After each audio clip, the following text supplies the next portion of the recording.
ప్రభునందు ప్రేమైనటువంటి వారలారా, నేటి దినమున కొరకు ఏర్పాటు చేయబడినటువంటి పరిశుద్ధ లేఖన భాగము పేతురు రాసిన మొదటి పత్రిక 3వ అధ్యాయము 10వ వచనం నుండి 12వ వచనం వరకు మనము చదువుకొని ఉన్నాం. గత ఆదివారమున మనము ఇదే లేఖన భాగము 8వ వచనం నుండి 12వ వచనం వరకు ఉన్నటువంటి వాక్య భాగాన్ని చదువుకొని, అందులో ఆ రోజు నేను చెప్పాను, గత ఆదివారము ఇందులో అనేకమైనటువంటి అంశములు ఉన్నాయి, వాటిని మనము ధ్యానం చేసుకుందామన్నాను. అయితే అందులో కొనసాగింపుగా ఆశీర్వాదమునకు వారసులగుటకు పిలువబడినటువంటి వారు ఏం చేయాలి, ఎలా ఉండాలి అంటే, గత వారం మనం చెప్పుకున్నాం, వారు కీడు చేయక మేలు చేయవలసినటువంటి వారు, కీడుకు ప్రతి కీడైనను దూషణకు ప్రతి దూషణైనను చేయక దీవించుడి. మేలు చేయవలసిన వారు కీడు చేయవలసినటువంటి వారు కాదు. వారు ఏక మనస్కులై ఒకరి సుఖదుఖముల యందు ఒకరు పాలుపడి సహోదర ప్రేమ గల వారును కరుణాచిత్తులను వినయ మనస్కులై ఉండవలసినటువంటి వారని మనము ధ్యానం చేసుకుందాం. కనుక ఆశీర్వాదమునకు వారసులగుటకు పిలువబడినటువంటి వారు ఇలాగున జీవించాలని పేతురు ద్వారా ప్రభువు మనకు జ్ఞాపకం చేస్తున్నాడు.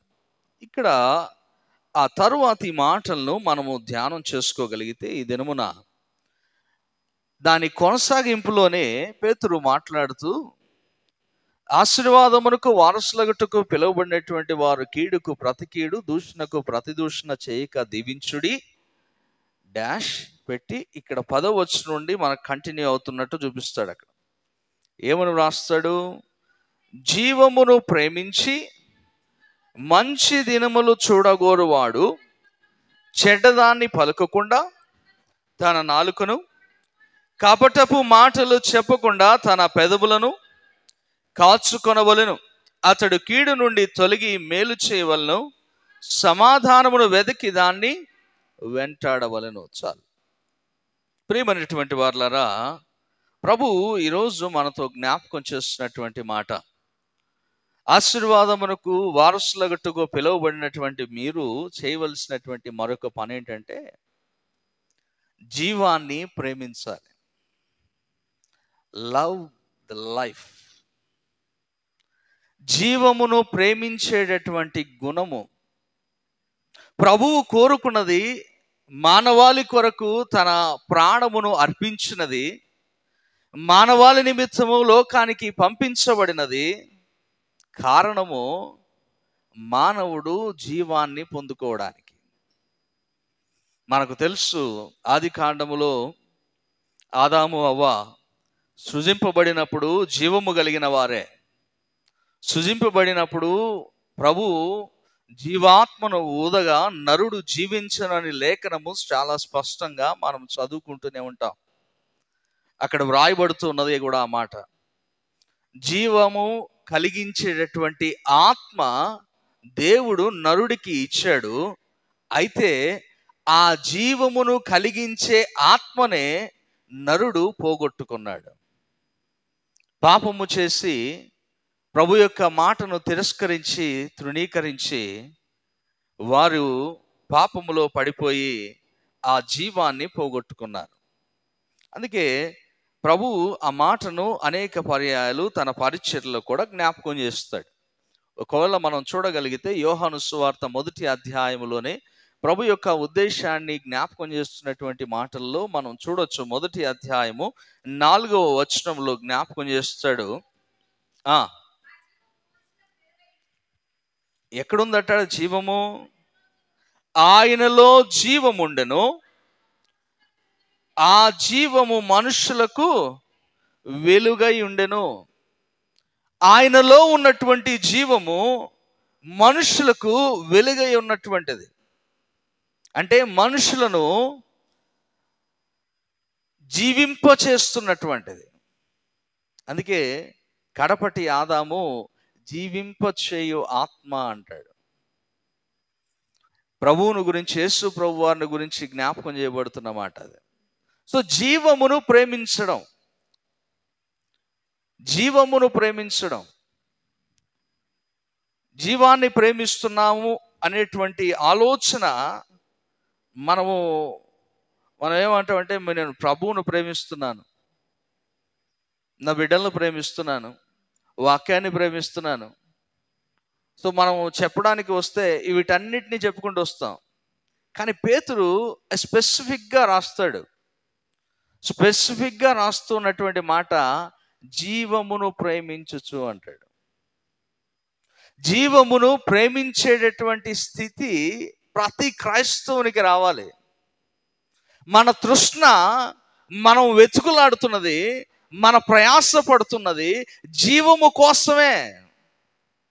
పోగొట్టుకున్నది, కోల్పోయిన దాన్ని సంపాదించుకోవడానికే. కోల్పోయింది ఏంటి? జీవం. ప్రభు అన్నాడు, మీరు ఎప్పుడైతే ఈ పండును తింటారో నిశ్చయంగా మీరు చచ్చెదరు అన్న మాటకు, ఆ మాటకు వారు అనుకో ఉంటారు ఆ పండు తిన్నప్పుడు, అరే మనం చచ్చిపోలేదే, నిజమే కదా, ఆదాము అవ్వ చచ్చిపోలేదే, తిన్న వెంటనే చనిపోవాలి కదా. చావు భౌతిక సంబంధమైనది, శారీరకమైనటువంటి మరణాన్ని గురించి ప్రభువు ప్రస్తావన చేయలేదు. అక్కడ ఆత్మీయమైనటువంటి మరణాన్ని గురించి మాట్లాడాడు. ఇది మనందరికీ తెలుసు. జీవము కోల్పోయారు, ఆ జీవాన్ని ఇవ్వడానికి ప్రభువు వచ్చి ఉన్నాడనే మాటను కూడా మనము యోహాను సువార్తలో 2-3 పర్యాయాలు మనం ఆయన యొక్క మాటల్లో, ప్రభు యొక్క మాటల్లో మనం చూడొచ్చు. 10వ అధ్యాయము యోహాను సువార్తలోనే 10వ అధ్యాయము 10వ వచనంలో కూడా చూస్తే, గొర్రెలకు జీవము కలుగుటకు, అది సమృద్ధిగా కలుగుటకును నేను వచ్చినటువంటి కారణము గొర్రెలకు జీవం ఇవ్వడానికి.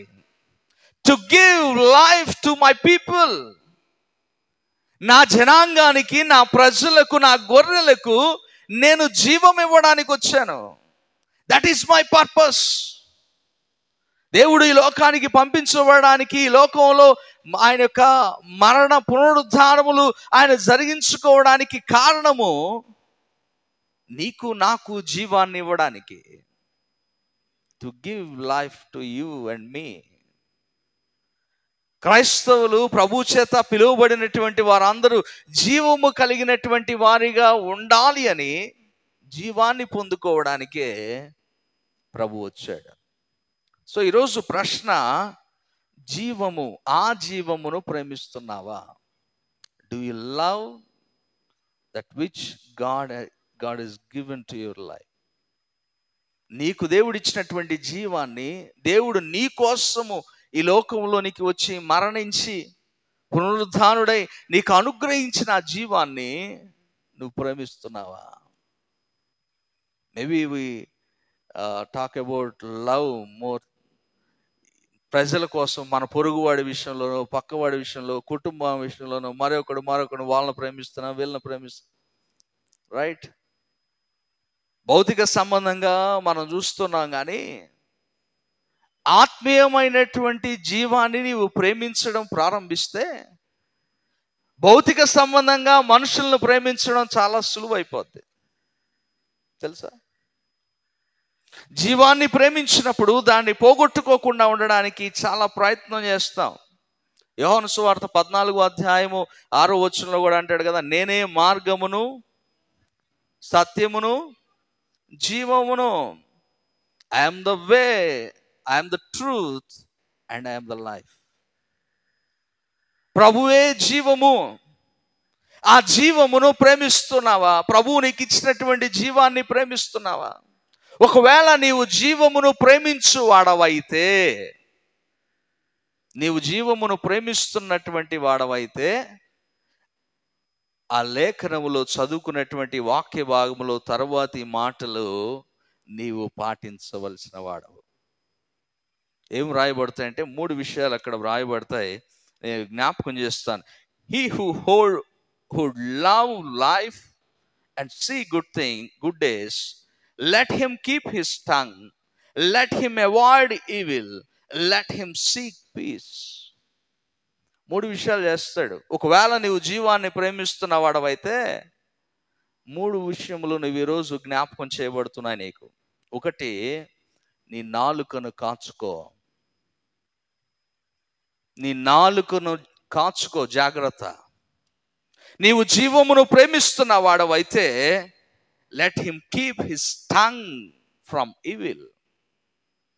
నీ నాలుకను కాచుకో. రెండవ మాట, కీడు నుండి తొలగి, లెట్ హిమ్ అవాయిడ్ ఈవిల్. కీడు నుండి నీవు తొలగాలి. ఇక్కడ వ్రాయబడుతున్న మాటలు మీరే చదవండి, అక్కడ ఉన్నాయి కదా స్పష్టంగా. మంచి దినములు చూడగోరువాడు చెడ్డదాన్ని పలుకకుండా తన నాలుకను, కపటపు మాటలు చెప్పకుండా తన వెదవులను కాచుకొనవలెను. రెండవది, అతడు కీడు నుండి తొలగి మేలు చేయవలను. మూడవది, సమాధానమును వెతికి దాన్ని వెంటాడవలను. Let him seek peace and follow. 3 విషయాలు ప్రభువు జ్ఞాపకం చేస్తున్నాడు. నీవు జీవాన్ని ప్రేమిస్తున్నావా? జీవమును ప్రేమిస్తున్నానని నీవు అనుకుంటున్నావా? లేదా జీవమును ప్రేమించాలని ఆలోచన కలిగి ఉన్నావా?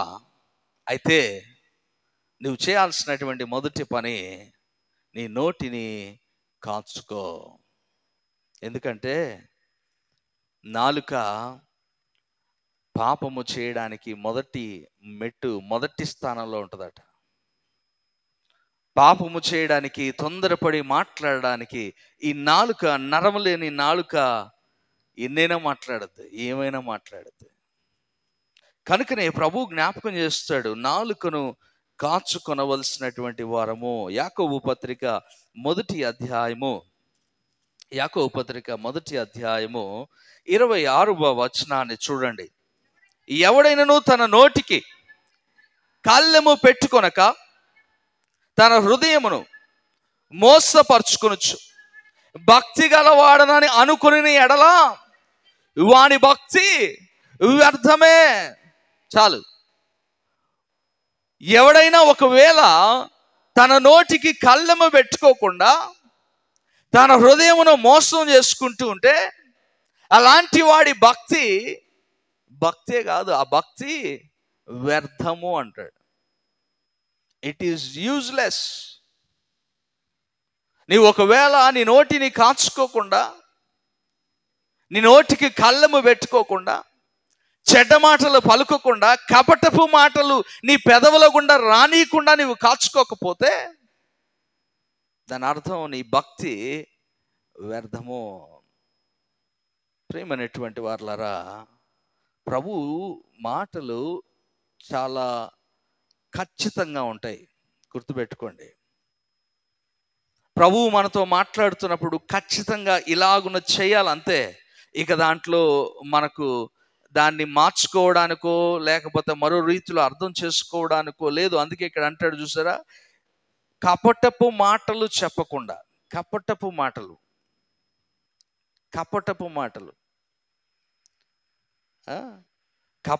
మాటలు చెప్పకుండా, పెదవులు చెడ్డ మాటలు పలుకకుండా నీ పెదవులు కాచుకోవాలి.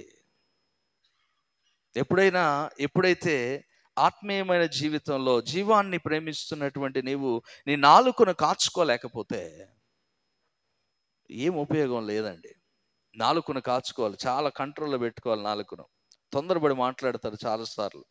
ఆవేశము, కోపం వస్తుంది. వచ్చినప్పుడు నాలుకను మనం కంట్రోల్ చేసుకోవాలి, లేకపోతే అది మనల్ని పాపంలోనికి తీసుకుని వెళ్తుంది.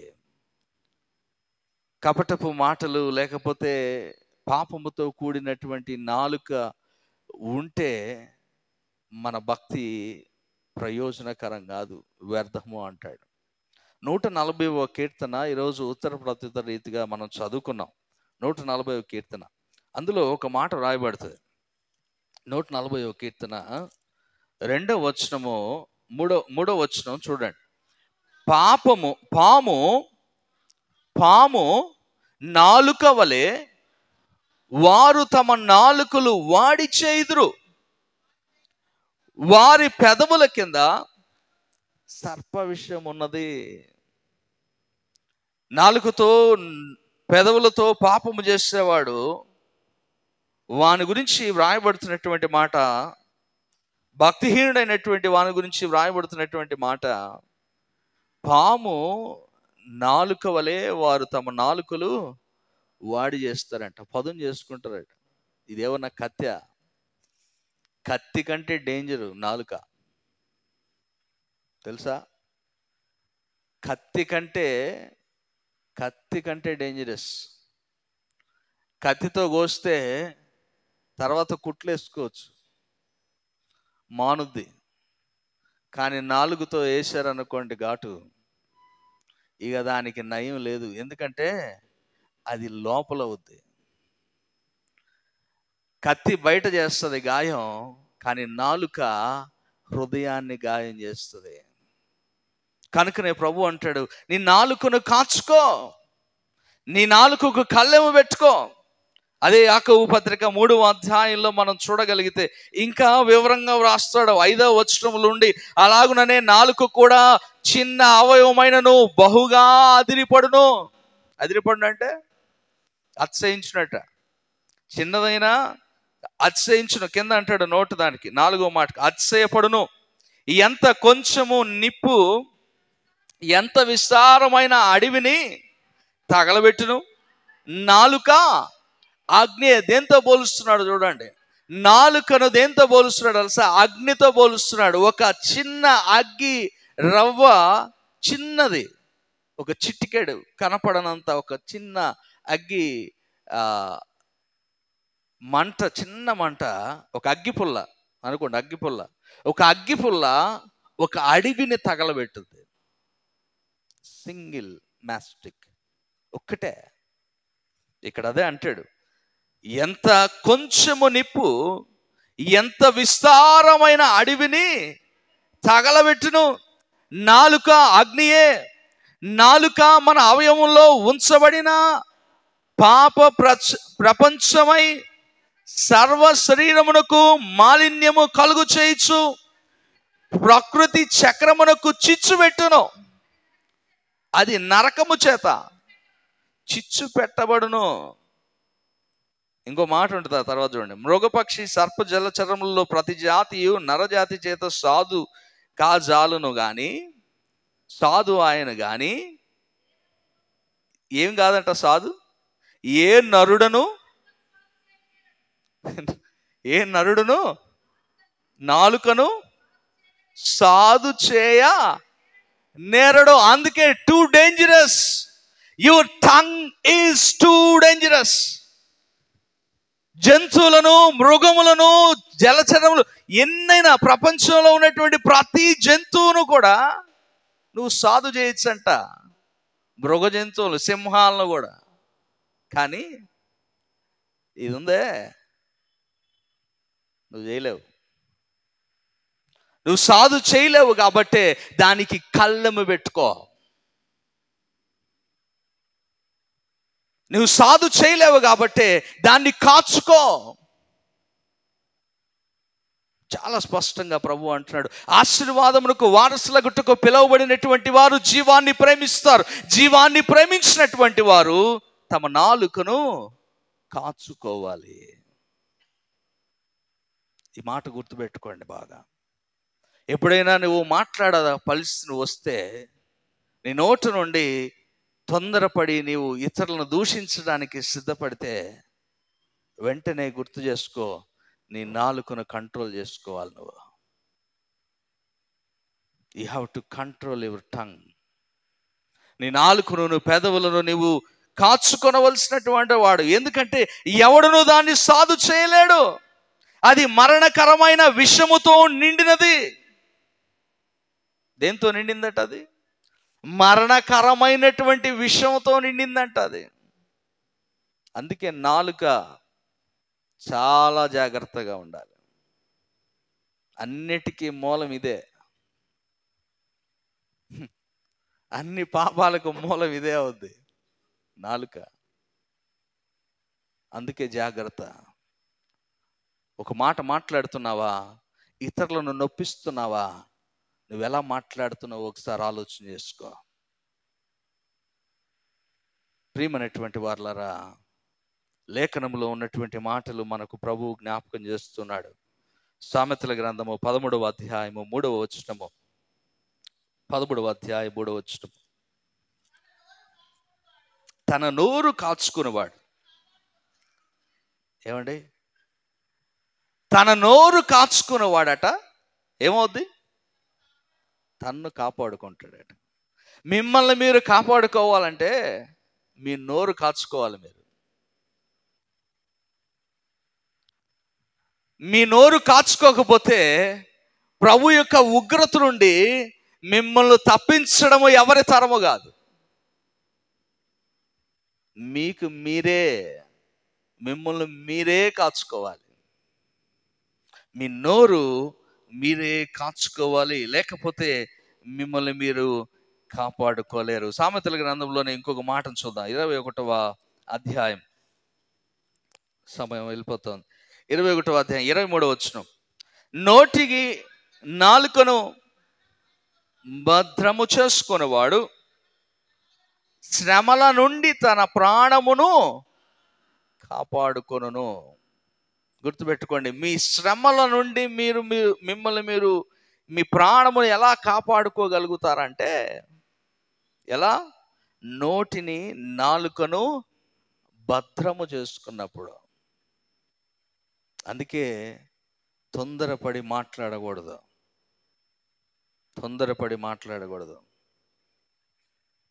ఈ ఉదాహరణ చాలా మందికి తెలిసే ఉంటుంది. ఒక అతనికి కోపం వచ్చిందట. కోపం వస్తే తిట్టడమే అతనికి అలవాటు. సో డాక్టర్ దగ్గరికి వెళ్తే డాక్టర్ అన్నాడట, నాయన నీ కోపం వచ్చి తిట్టాలనుకున్నప్పుడల్లా రూమ్లోకి వెళ్ళి ఒక శీల గోడకు కొట్టన్నాడట. సరే, వాడు కోపం వచ్చినప్పుడల్లా కొట్టడం స్టార్ట్ చేశాడు. క్రమంగా కోపాన్ని కంట్రోల్ చేసుకున్నాడు. డాక్టర్ దగ్గరికి వెళ్ళాడు. డాక్టర్ గారితో చెప్పాడు, డాక్టర్ గారు ఇప్పుడు నా కోపం కంట్రోల్ అయింది, ఇప్పుడు ఏం చేయమంటారు అన్నాడు. ఏం లేదయ్యా, నువ్వు కంట్రోల్ చేసుకున్నప్పుడల్లా ఒక్కొక్క మేకు తీసేయి అన్నాడు. గోడకు కొట్టిన ఒక్కో మేకు తీసేయి అంటే తీసేసాడు. తీసేసిన తర్వాత మళ్ళీ వెళ్ళాడట. ఇప్పుడు ఎట్టంది గోడ అని అడిగాడట. గోడ పగిలిపోయిందండి మొత్తం అన్నాడు. మరి నువ్వు మాట్లాడిన ప్రతి మాట అవతలి వారి హృదయాన్ని అదే గాయం చేస్తుంది కదా. ఆ గాయాన్ని పూడ్చగలవా? ఆ గాయాన్ని సరిచేయగలవా? చేయలేము. అందుకే నాలుకను కాచుకోవాలి, నాలుకను భద్రం చేసుకోవాలి. నోరు బాగుంటే ఏముంటుందన్నా? ఏముంటుంది చెప్పండి? ఊరు బాగుంటుంది కదా. నోరు బాగుంటే ఊరంతా బాగుంటుంది. నీ నోరు బాగలేదనుకో ఊరంతా పాడైపోద్ది. సో నాలుక చిన్నదే కావచ్చు, కానీ దానితో చాలా జాగ్రత్తగా ఉండాలి. అందుకే ప్రభు ఇక్కడ జ్ఞాపకం చేస్తాడు, జీవాన్ని ప్రేమించేవాడు, మంచి దినములు చూడగోరినవాడు తన నాలుకను కాచుకుంటాడు. రెండవ మాటను చూద్దాం. రెండవ మాట ఏంటి? కీడు నుండి తొలగి మేలు చేయను. మంచి దినములు చూడగోరువాడు, జీవమును ప్రేమించి మంచి దినములు చూడగోరువాడు కీడు నుండి తొలగి మేలు చేయవలెను. కీడు నుండి తొలగాలి. కీడు చేయడం కాదు, కీడు నుండి తొలగిపోవాలంటాడు. అంటే కీడు సంబంధమైనటువంటి త్రోవలో నుండి, దుర్మార్గపు పాప సంబంధమైనటువంటి మార్గములో నుండి నువ్వు బయటకు రావాలి. You need to come out from that way. కీడు నుండి తొలగాలి, బయటకు రావాలి నువ్వు. ఎందుకంటే నీ త్రోవ, నీ మార్గము కీడు గుండా ప్రయాణం చేసేటటువంటిది కాదు. నీది జీవము కలిగినటువంటి త్రోవ, జీవపు మార్గములో వెళ్ళవలసినటువంటి వాడు నీవు. కనుక ప్రభు అంటున్నాడు, మనం అందులో నుండి బయటకు రావాల్సినటువంటి వారము. కీర్తనల గ్రంథం 37వ కీర్తన 27వ వచనము. 37వ కీర్తన 27వ వచనం చూద్దాం. కీడు చేయట మాని మేలు చేయము, అప్పుడు నీవు నిత్యము నిలుచుదువు. కీడు చేయటం మాని అందులో నుండి నీవు బయటకు వచ్చి మేలు చేయడం ప్రారంభించు. ఎందుకు అంటే, గత వారం మనం చెప్పుకున్నాం కదా, ఆశీర్వాదమునకు వారసులగుటకు పిలువబడిన వాడు కీడు చెయ్యకూడదు, కీడు సంబంధమైనటువంటి త్రోవలో నడవకూడదు, ఇతరులకు కీడు తలపెట్టకూడదు, ఇతరులకు హాని తలపెట్టకూడదు, ఇతరులను బాధించకూడదు, ఇతరులను బాధ పెట్టకూడదు. నీవు బాధపడినా పర్లేదు, కానీ పొరుగు వాడిని నీవు బాధించకూడదు, బాధకు గురి చేయకూడదు. అందుకే ప్రభు ఇక్కడ అంటున్నాడు, కీడు నుండి తొలగి మేలు చేయవలసినటువంటి వారము, అప్పుడు నీవు నిత్యము నిలుచుదువు. 119వ కీర్తన 133వ వచనంలో కూడా మనం చూడగలిగితే, నీ వాక్యములో నన్ను నడిపించు ప్రభువా, నీ వాక్యమును బట్టి నన్ను స్థిరపరచు, నా అడుగులు స్థిరపరచుము, ఏ పాపమును నన్ను ఏలనీయకుము. నీ వాక్యములో నన్ను నడిపించు, నీ వాక్యములో నన్ను స్థిరపరుచుకో, నేను ఏ పాపము కూడా నన్ను ఏలనీయకుండా చెయ్యి. ఎందుకంటే నేను కీడు సంబంధమైన వాటిలో ఉండవలసినటువంటి వాడన కాదు. నీవు నన్ను పిలుచుకున్నావు, ప్రత్యేకపరుచుకున్నావు, ప్రత్యేకమైనటువంటి స్థితిలో నన్ను నిలుపుకున్నావు, నన్ను ప్రత్యేక జనాంగముగా నీవు నియమించుకున్నావు, స్థిరపరుచుకున్నావు, నీ వాక్యములో నన్ను శుద్ధీకరించుకున్నావు. ఆ శుద్ధీకరించబడినటువంటి నా జీవితాన్ని నీకు ఆమోదయోగ్యమైనటువంటి స్థితిలో నేను నిలుపుకున్నట్లు ఏ పాపము నాలో ఉండనీయకుండా చూడు. పాపము లేకుండా ఉండాలి అంటే, కీడులో నీ ప్రయాణము లేకుండా ఉండాలంటే, కీడు సంబంధమైన ఆలోచనలు నీలో లేకుండా ఉండాలి అంటే, నీవు నింపబడాల్సింది దేవుని వాక్యముతో. ప్రియమైన వారలారా, దేవుని వాక్యము నీలో నింపుకున్నప్పుడు నీలో కీడు ఉండదు. సామెతల గ్రంథంలో జ్ఞాపకం చేస్తాడు. సామెతల గ్రంథం 3వ అధ్యాయము 7వ వచనంలో చూస్తే, యెహోవా యందు భయభక్తులు కలిగి చెడుతనమును విడిచిపెట్టము. ఇంకొక సందర్భంలో 16వ సామెతల గ్రంథం 16వ అధ్యాయము 6వ వచనాన్ని చూస్తే అక్కడ ఇంకో మాట రాయబడుతుంది.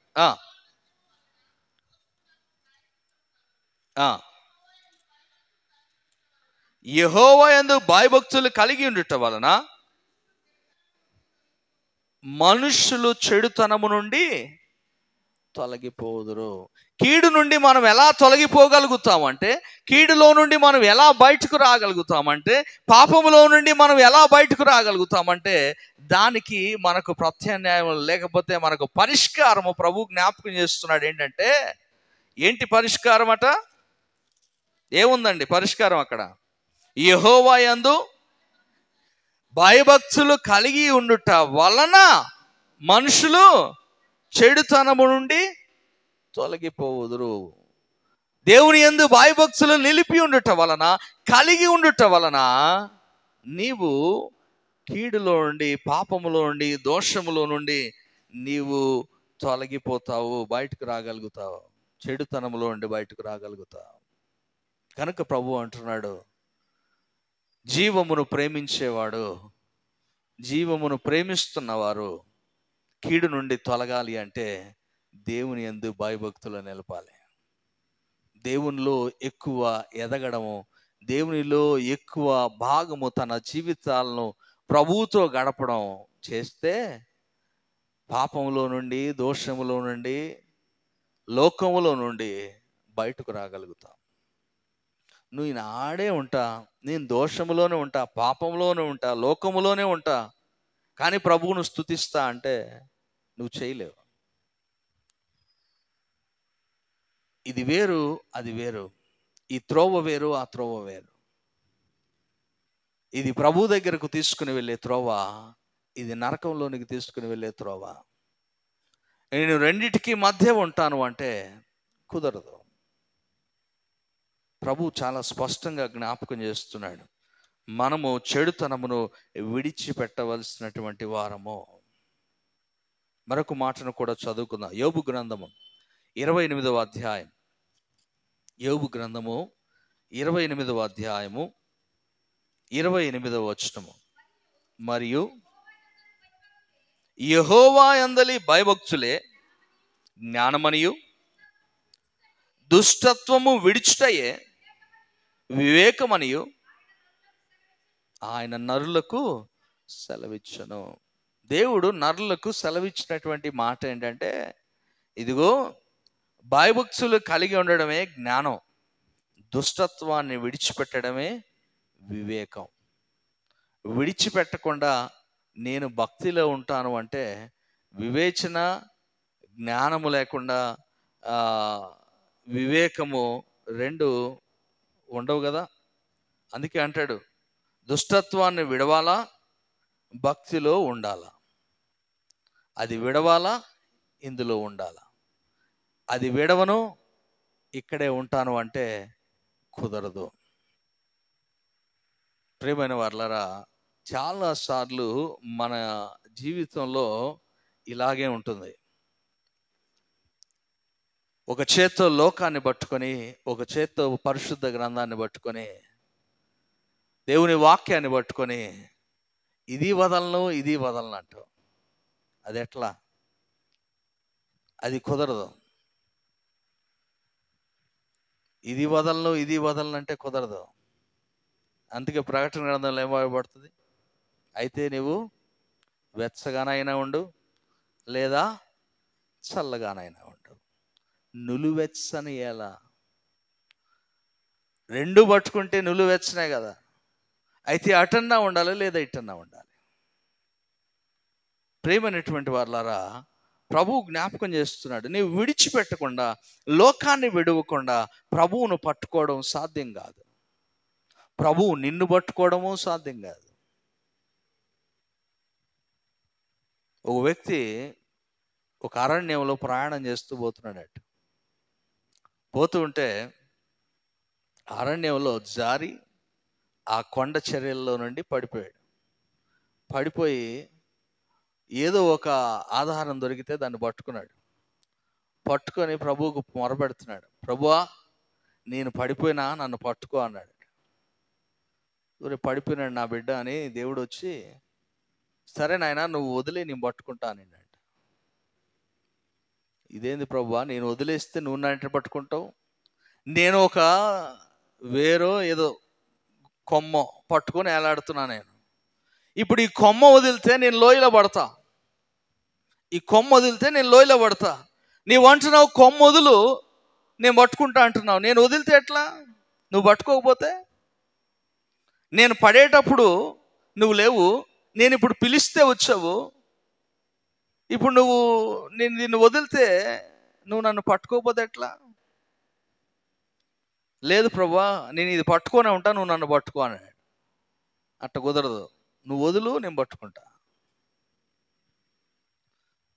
చాలాసార్లు ఆత్మీయమైన జీవితంలో మనం చేసేటటువంటి పనులు ఇయే. ప్రభు దగ్గరుండి ఆశీర్వాదాలు మేళ్ళు కావాలనుకున్నప్పుడు లోక సంబంధమైనటువంటి వాటిని కొన్నిటిని వదిలిపెట్టాలి. నువ్వు లోకాన్ని వదిలిపెట్టాలి, ప్రభు దగ్గర నువ్వు మేళ్ళు పొందాలంటే. దీన్ని వదలకుండా ఇది ఇలాగే పట్టుకొని, ప్రభువా నాకు మేలు చేయి, ప్రభువా నాకు మేలు చేయి, నన్ను పట్టుకో అంటే ప్రభు అంటాడు, ముందు అది వదిలిపెట్టరా, ముందు అది వదిలిపెట్టు. ఇంకొక చేతిలో పట్టుకున్నటువంటి లోకాన్ని వదిలిపెట్టు, ఇంకో చేతిలో పట్టుకున్నటువంటి లోక సంబంధమైన ఆలోచనలు వదిలిపెట్టు, నేను పట్టుకుంటా. వదిలేడు, మొత్తానికి వదిలేడు. ప్రభు పట్టుకోలా. కారణం ఏంటంటే వాడికి కిందే నేల ఉంది 2 అడుగుల్లో. ప్రభువు తెలుసు, ప్రభు మనల్ని వదిలిపెట్టమన్నప్పుడు వదిలిపెట్టాలి. లోక సంబంధమైనవి, పాప సంబంధమైనవి మనలో ఉన్నప్పుడు, మన హృదయంలో ఉన్నప్పుడు వాటిని వదిలిపెట్టాలి. వదలమని ప్రభు చెప్పినప్పుడు, తొలగించుకోమన్నప్పుడు తొలగించుకోవాలా. ఇప్పుడు కొంతమందికి ఏదైనా గాయం అయినప్పుడు గ్యాంగ్ అటాక్ అవుద్ది, షుగర్ ఉండి కదా. డాక్టర్స్ ఏం చేస్తారండి? అంతవరకు తీసేస్తారు. ఎందుకు తీసేస్తారు? కాలు పోతే ఎట్ట? కాలు ముఖ్యమా, ప్రాణం ముఖ్యమా? కాలు కావాలా, ప్రాణం కావాలా? డాక్టర్ని ముందు పెట్టేటటువంటి పజిల్ ఏంటంటే, నీకు ప్రాణం కావాలా, కాలు కావాలా? కాలు కావాలంటే ప్రాణం వదులుకో, లేదు ప్రాణం కావాలంటే కాలు వదులుకో. కాలు వదులుకుంటాం, అవునా? రెండు కాళ్ళైనా కానీ వదిలేసుకుంటాం, ఎందుకు? ప్రాణం ఉంటుంది కదా. జీవము నీకు కావాలంటే లోక సంబంధమైన వాటిని వదిలిపెట్టాలి. జీవము నీ హృదయములో, నీ ఆత్మలో ఉండాలి అంటే, జీవింపజేసేటటువంటి ఆత్మ నీలో ఉండాలి అంటే లోక సంబంధమైన వాటిని నువ్వు విడవాలా. నేను వాటిని విడిచిపెట్టను ప్రభువా, నాకు జీవము కావాలంటే ఎలా? రెండు రెండు అందులో ఇమడవు, అందులో ఉండవు. పాపము, పరిశుద్ధత ఒకే స్థలములో ఉండవు, ఒకే హృదయములో ఉండలేవు. కనుక పాపాన్ని తీయాలా, పరిశుద్ధతని నింపుకోవాలా. అందుకే ప్రభు అంటున్నాడు, కీడు నుండి తొలగి మేలు చేయాలి, పాపమును విడిచి అందులో నుండి నీవు బయటకు రావాలి, నీవు దుష్టత్వములో నుండి బయటకు రావాలి. వచ్చి ఏం చేయాలంటే 3వ మాటను జ్ఞాపకం చేస్తున్నాడు, సమాధానమును వెదకి వెంటాడాలి. సమాధానమును వెదకి వెంటాడాలి.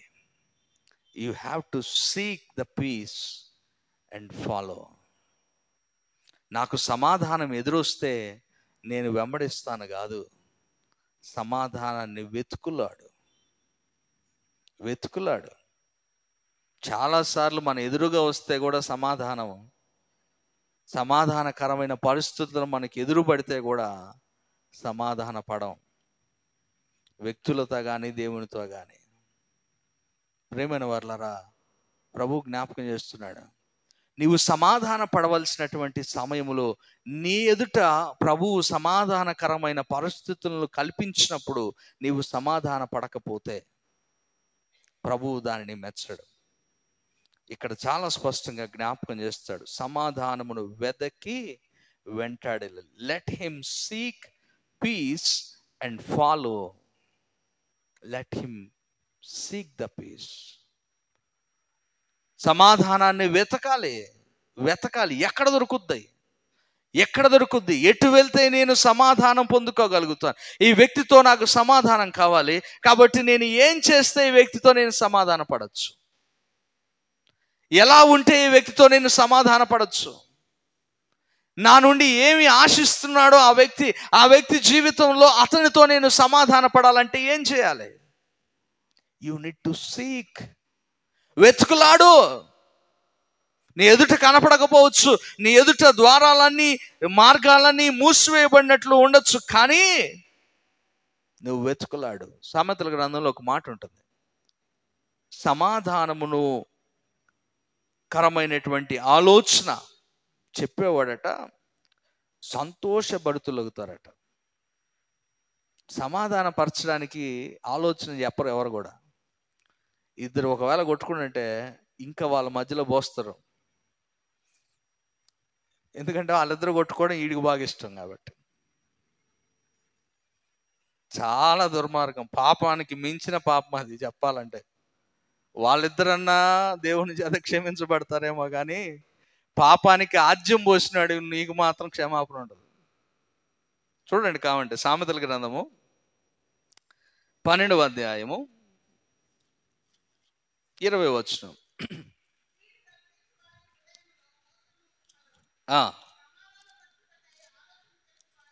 సమాధాన పరచుటకై ఆలోచన చెప్పువారు సంతోషభరితులగుదురు. ప్రేమైన వారలారా, సమాధాన పరచుటకై నీవు ఆలోచన చెప్పేవాడిగా నీవు ఉంటే, ఆ స్థానంలో నీవు ఉంటే సంతోషభరితుడు అవుతావు. గుర్తుపెట్టుకోండి. సో నువ్వెప్పుడైనా వెతకాల్సిందే సమాధానమే. నేను ఎలా సమాధాన పరచబడాలి, నేను ఎలా సమాధాన పరచాలి, నేను ఎలా వారి మధ్య సమాధానాన్ని కలిగించాలి? నీకు పొరుగు వాని మధ్య కాదు, నీ ఎదుట ఉన్న ఇరువురి మధ్య కూడా సమాధానపరచడానికి, ఒక ఆలోచన చెప్పడానికి నీవు ప్రయత్నం చేయాలి. చాలా సందర్భాల్లో అలాంటి ప్రయత్నము మనం చేయక ఇంకా వారి మధ్య ఎక్కువ ఒకరి మీద ఒకరికి చాడీలు చెప్తాం. అవునా, అలా అన్నాడా, నిజమే ఉంటుందిలే, అప్పుడు ఒకసారి నీ గురించి ఇలా అన్నాడు నాతో అంటాడు. అయిపోయా. వాడు అప్పటిదాకా ఒకవేళ సమాధానం పడాలనుకున్నా ఇంకొంచెం డబుల్ అవుతుంది అనమాట వాడికి ఉండే ద్వేషం. అందుకే సొలొమోను రాస్తాడు ఈ మాట, సమాధాన పరిచేటటువంటి ఆలోచన చెప్పువాడు వాని జీవితంలో వాడు సంతోషభరితుడవుతాడు. ఎందుకంటే వీనికి ఉన్న ఆలోచన ఏంటి, ఇద్దరు వ్యక్తుల మధ్య సమాధానం కలిగించడం. అంటే వాడిలో స్వార్థం లేదు, వాడిలో వారి ఇరువురు ఏకం అవ్వాలనే ఆలోచన ఉంది. సో ఈ ఆలోచన అది దేవునికి ఇష్టమైనటువంటిది. యేసు ప్రభు వారు చేసింది కూడా అదే కదా. దేవునికి మానవునికి మధ్య సమాధానకర్తగా ఆయన ఉన్నాడు, సమాధాన పరచడానికి వచ్చాడు మానవుడిని దేవునితో. సో ఆ స్థానంలో నీవు ఉంటే నీ జీవితాన్ని ప్రభు సంతోషభరితుడిగా చేస్తాడు. కనుకనే ఆ మాట అంటాడు, సమాధానము వెతకి వెంటాడవలసినటువంటి వారము. మత్తయి సువార్త 5వ అధ్యాయం, మనకు ఈ మాటలు ధన్యతలు మనకు తెలుసు. 5వ అధ్యాయం 9వ వచనం అంటాడు, సమాధాన పరచువారు ధన్యులు. నేను అందుకే చెప్పాను, సమాధానమును పరచాలనే ఆలోచన కలిగి ఉన్నవారు ఆనందభరితులు అవుతారట అన్నాడు కదా. ఎందుకు ఆనందభరితులు అవుతారు, ఎలా అవుతారు, వారు ఎవరు అసలు? సమాధాన పరిచేటటువంటి వారు ఎవరు? ఏమని రాస్తున్నాడా, వారు దేవుని కుమారులు అనబడదురు. What a great great place, ఎంత గొప్ప స్థానము దేవుడిచ్చాడు చూడండి. నువ్వు సమాధాన పరిచేటటువంటి స్థానములో నీవు ఉంటే ఇరువురి మధ్య నీవు దేవుని కుమారులుగా పిలువబడతావు. ప్రియమైనటువంటి వాళ్ళరా, అందుకే ప్రభు అంటున్నాడు, సమాధానమును వెతకి వెంటాడలే. సాధ్యమైతే నీవు పొరుగు వానితో నీ చేతనైనంత మటుకు సమస్త మనుషులతో సమాధానముగా ఉండు అంటాడు పౌలు. రోమిలికి రాసిన పత్రిక ఆ మాటను చదువుకొని మన వాక్యాన్ని ముగించేసుకుందాం. 12వ అధ్యాయం, రోమిలికి రాసిన పత్రిక 12వ అధ్యాయం 18వ వచనం,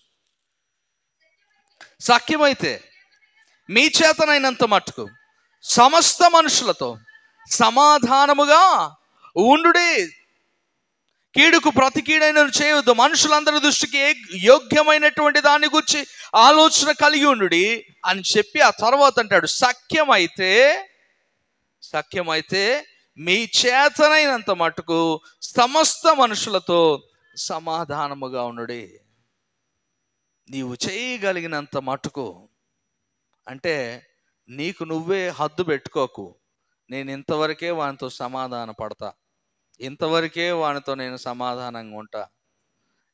నువ్వు పెట్టుకోవద్దు, నీకు లిమిట్ నువ్వు పెట్టుకొని ఇంతవరకే అనడానికి లేదేడా. సమస్త మనుషులతో అన్నాడు, సమస్త మనుషులతో సమాధానముగా ఉండుటకు ప్రయత్నం చేయండి. అట్లీస్ట్ ఒక ఎఫర్ట్, ఒక ప్రయత్నం ఉండాలి. ప్రయత్నం లేకుండా ముందే నువ్వు నిష్క్రమిస్తే ఓడిపోయిన వాడవు. గుర్తుపెట్టుకోండి, ప్రయత్నం ఉండాలా. ప్రయత్నం ఉండి నువ్వు ఓడిపోయినా ఏం కాదు.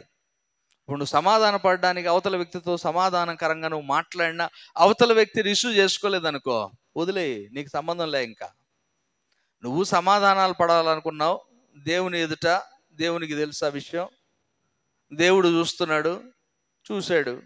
సో నీలో ఎటువంటి దోషం లేదు, ఇక్కడ అవతల వ్యక్తిలో ఉంది. సో దేవుడు అతనికి తీర్పు తీరుస్తాడు, నీకు కాదు. నీవు చేయవలసినటువంటి పని, నువ్వు సమాధాన పడంతే, సమాధానాన్ని వెదకి వెంటాడు. సో ఈరోజు ఈ 3 విషయాలను ప్రభు జ్ఞాపకం చేస్తున్నాడు. నీవు ఆశీర్వాదమునకు వారసులగుటకు పిలువబడినటువంటి నీవు, జీవమును ప్రేమించవలసినటువంటి నీవు, జీవమును ప్రేమిస్తున్నావు అంటే, ప్రేమించే స్థానములో నీవు ఉండాలి అంటే నీ నాలుకను కాచుకోవాలి. మొదటిది. రెండవది ఏంటి? కీడు నుండి తొలగి మేలు చేయాలి. మూడవది సమాధానమును వెదకి వెంటాడాలి. ఎప్పుడైతే నీవు అలా చేయగలుగుతావో అప్పుడు నీవు అనుకోవచ్చు, నేను జీవాన్ని ప్రేమిస్తున్నాను. I'm loving the life. ప్రభు ఇచ్చేటటువంటి జీవాన్ని నేను ప్రేమిస్తున్నాను. నేను ప్రభు ఇవ్వదలిచినటువంటి జీవమును పొందుకోవడానికి ఇష్టపడుతున్నాను. దాన్ని కలిగి ఉండడానికి ఆశ కలిగి ఉన్నాను, తృష్ణగుని ఉన్నాను. నాకు కావాలి ఆ జీవం. I need that life. ప్రభు ఇచ్చే ఆ జీవం నాకు కావాలి. ప్రభు ఇచ్చిన జీవం ప్రతి ఒక్కరికి ఇవ్వడానికి వచ్చాడు, ఇచ్చాడు. కానీ మనం దాన్ని తీసుకోకుండా పోగొట్టుకుంటున్నాం. సో ఆ జీవాన్ని కాపాడుకోవడానికి మనం ఈ ప్రయత్నం చేయాలి. నీ నోటిని కాచుకో, నోటిని కాచుకో. కీడు నుండి తొలగి మేలు చేయి, సమాధానాన్ని వెదకి వెంటాడు. అప్పుడు నీవు జీవమును ప్రేమించగలుగుతావు. జీవము నీలో జీవించగలుగుతుంది. ఆత్మ నిన్ను నీ ఆత్మను ఆ జీవము జీవింపజేస్తుంది. ప్రభు ఇచ్చినటువంటి జీవం నీలో ఉండాలి. అట్టి కృప పరిశుద్ధాత్మ దేవుడు మనందరికీ అనుగ్రహించును గాక. ప్రార్థన